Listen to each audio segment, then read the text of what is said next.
Ça n'est assez. On est en train d'aller à la confrontation mondiale. Que vous le voulez ou pas, la troisième guerre mondiale va se faire.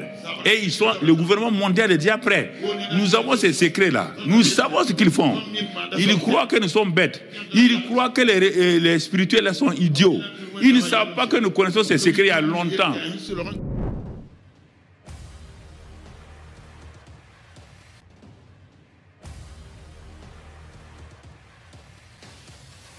Il y a plusieurs années, dans une grande assemblée au Burkina Faso, un pasteur nommé Mamadou Karimbiri s'est levé avec une voix forte et passionnée.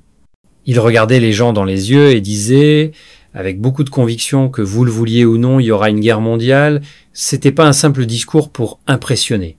Il parlait avec le sérieux d'un homme convaincu que quelque chose de grave allait se produire dans le monde. Il répétait cette phrase plusieurs fois, avec un ton qui frappait les cœurs. Beaucoup l'écoutaient, d'autres prenaient cela à la légère, mais lui, il savait ce qu'il disait. C'était pas la première fois qu'il lançait ce genre d'avertissement. Le pasteur ne se contentait pas de parler de guerre. Il dénonçait aussi ce qu'il appelait la dépravation du monde. Pour lui, le système mondial était en train de glisser dans un chaos spirituel et moral. Il parlait des valeurs perdues, du mal qui devenait normal, et des gens qui vivent comme si Dieu n'existait plus. Il disait que le monde se dirigeait droit vers la destruction, pas seulement à cause des armes, mais surtout à cause de la manière dont les hommes vivent aujourd'hui. Il expliquait que ce n'est pas seulement la guerre avec des bombes qui détruit, mais aussi la guerre intérieure, dans le cœur des hommes.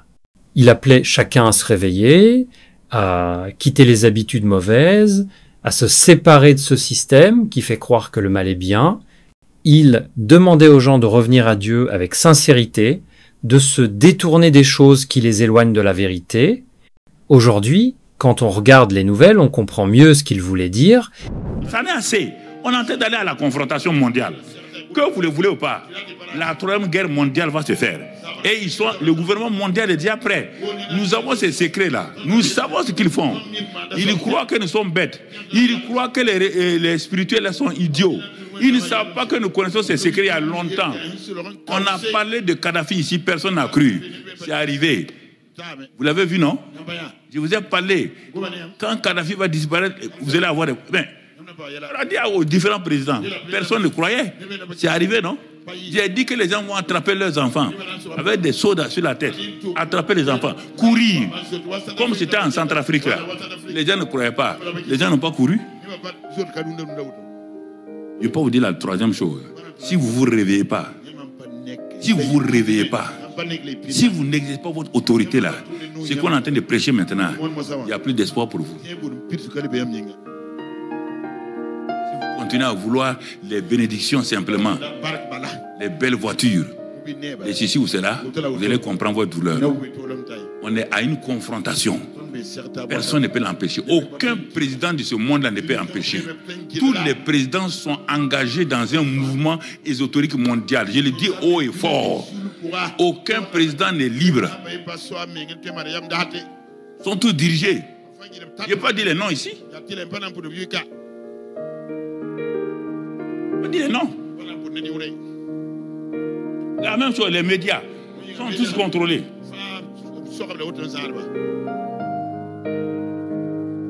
Tous contrôlés.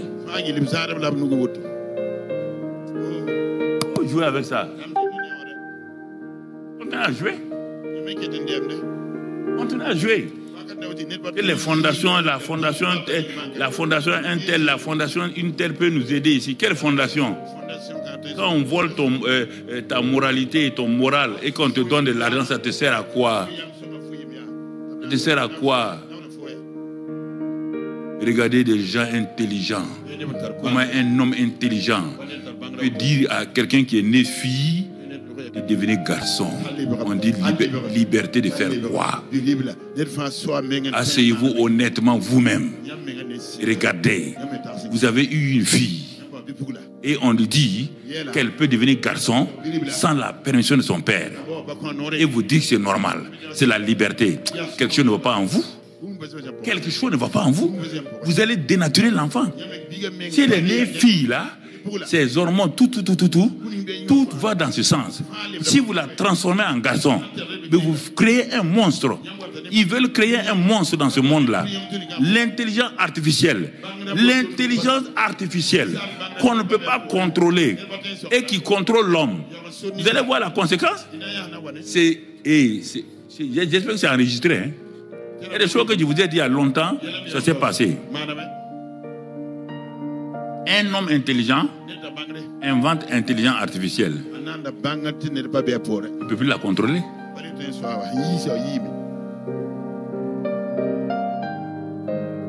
Quand nous étudions les choses, la chaîne du travail, et que les gens travaillaient à la main, c'était introduit. D'abord, c'est venu d'Israël, dans l'armée, ensuite utilisé aux États-Unis, dans les affaires. Et quand j'étais à Toulouse, je faisais mes choses à Toulouse, à l'université de Toulouse. Je me suis inscrit, les ordinateurs étaient de gros appareils comme ça. On partait s'asseoir, on regardait. Regardez. Je préfère rêver votre conscience. Une église en train de chanter, danser, hein? Qui ne pense pas ce qu'il doit. Non, on danse. Tous les jours on danse. On va venir te trouver dans la danse. Tu vas comprendre ta douleur. Il faut être conscient maintenant. Vous rêvez. Je vous ai dit que votre destin naturel va s'arrêter à votre retraite. Quand vous allez prendre la retraite, qu'allez-vous faire? Je vous pose la question. Si déjà dès maintenant, vous n'avez pas de destinée, vous ne savez pas ce qu'il y a. Quand il parlait, certains pensaient qu'il exagérait. Maintenant, on réalise qu'il voyait plus loin. Il y a des conflits un peu partout, mais celui qui attire le plus l'attention en ce moment, c'est celui entre Israël et l'Iran. Depuis le 13 juin 2025, Israël a lancé une attaque violente contre les installations nucléaires de l'Iran. Ils ont dit que c'était pour empêcher l'Iran d'avoir l'arme atomique. En réponse, l'Iran a aussi attaqué en utilisant des missiles et des drones. Des commandants ont été tués, des bâtiments ont été détruits et des centaines de civils innocents ont perdu la vie. Les images sont terribles, les vidéos tournent partout sur Internet et on sent que le monde est au bord d'un conflit encore plus grand. Les États-Unis sont aussi entrés dans la bataille en bombardant certains sites en Iran. La tension est montée d'un coup et les gens ont commencé à parler de la Troisième Guerre mondiale, mais il y a eu un rebondissement. Le 24 juin, Donald Trump, l'ancien président des États-Unis, a annoncé qu'un cessez-le-feu avait été signé entre l'Iran et Israël. Il a dit que c'était un accord complet et total. Pourtant, à peine quelques heures après, des frappes ont encore été signalées. Trump s'est dit très mécontent d'Israël, car selon lui, ils ont continué les attaques malgré le cessez-le-feu. Il leur a demandé de rappeler leurs avions de chasse. De l'autre côté, l'Iran a affirmé qu'il n'a pas rompu la trêve, mais qu'il resterait en alerte si Israël recommence les bombardements. La vérité, c'est que même avec un accord signé, la paix est encore loin. Le monde regarde, inquiet. Beaucoup se demandent si ce n'est pas le début d'un plus grand conflit, celui que Karambiri annonçait il y a plusieurs années. Revenir à ces paroles aujourd'hui donne des frissons. Il ne parlait pas seulement avec ses yeux, mais avec une vision spirituelle. Il voulait que les gens comprennent que les événements du monde sont liés à des choix spirituels. Il disait que tant que les hommes refuseront de reconnaître Dieu, tant qu'ils vivront dans la désobéissance et l'indifférence, des choses graves arriveront. Il ne s'agissait pas seulement de politique ou d'économie, mais d'un combat invisible entre la lumière et les ténèbres. Dans le monde d'aujourd'hui, on accepte beaucoup de choses qui autrefois étaient impensables. Des comportements qu'on appelait péchés sont maintenant vus comme normaux.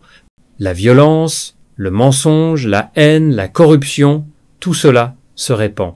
Les enfants grandissent dans un monde sans repères, les familles se brisent, les dirigeants pensent d'abord à leur pouvoir au lieu de penser au peuple, les injustices se multiplient, et dans tout cela, peu de gens prennent le temps de s'arrêter et de réfléchir.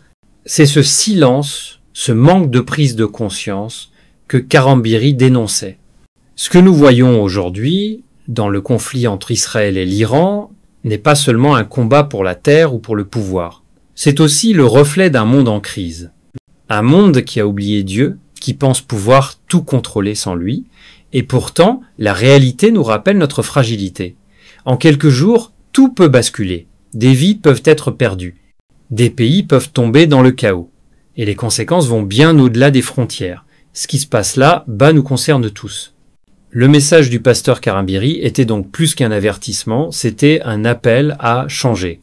Un appel pour que chacun prenne ses responsabilités. Pour qu'on arrête de faire semblant, pour qu'on revienne à des valeurs vraies. Il ne disait pas cela pour faire peur, mais pour réveiller les consciences. Aujourd'hui, plus que jamais, son message reste actuel. Il est peut-être temps d'écouter, pas seulement avec nos oreilles, mais avec notre cœur.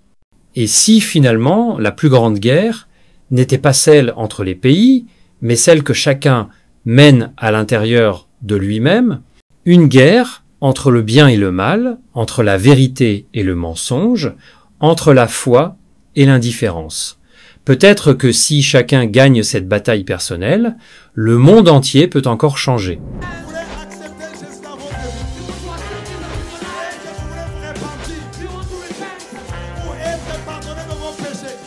C'est pourquoi, mes amis, vous ne pouvez pas croire dans un prophète qui vient, qui dit que lui, il est le chemin. J'étais païen, j'étais beau, je deviens chrétien, je deviens vilain. Comment? Le silence n'est pas un vide, c'est un puissant langage de celui qui sait ce qu'il fait. C'est le langage du mature. La personne qui est mature répond de fois par le silence, se tait seulement. Si le ciel s'est réconcilié avec la terre par la croix,